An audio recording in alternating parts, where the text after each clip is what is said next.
All right, welcome back on the episode of Parenting in the 21st Century. If you followed me live in the last broadcast, you will understand that we said that parenting in the 21st century is becoming almost an impossible task. But with all of these points and tools that I will be sharing with you, you will be able to navigate. The first point we stated was spiritually inclined, and then today we are going to be looking at to parent in the 21st century. You need to be emotionally stable.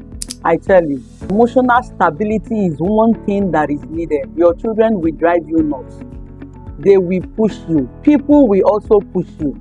If you are not emotionally stable, you will find out that your mental health will not flourish. And for you to be able to parent in the 21st century, emotionally, you must be stable. Or else, you will end up becoming a parent who will shout, who will yell, who will beat at any singular opportunity you have with your children.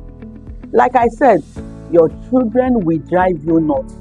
They will push you to the wall by the things they do, by the things they say. For instance, I met with a parent who said to me that my daughter is really pushing me hard. And I said, how old is this child? And she said, 12.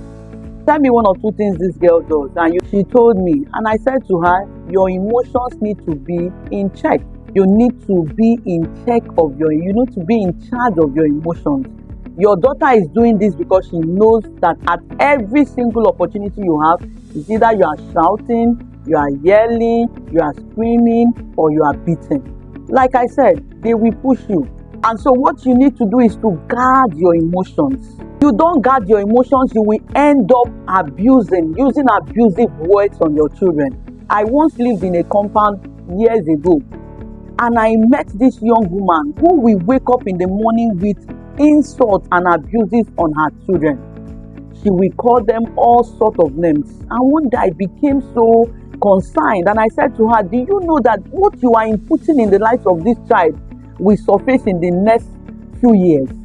You wake up with Oloshi, Omo Buruku, different names, different name callings. And she said, yes, they are the one causing it. I said, no, they are not. It's because your own emotion is not in check. It's because you are not in charge of your emotions. I will round up this tip with my story. Many years ago, I used to be in that shoe.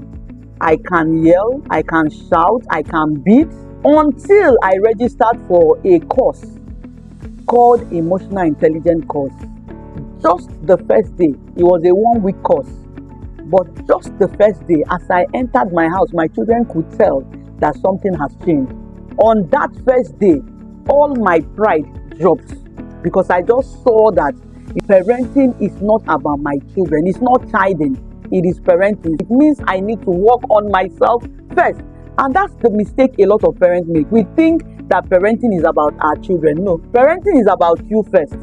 You need to put yourself in check. I came into my house that first day, walked into my kitchen, which was a trigger for me. I will talk about triggers in my next slide.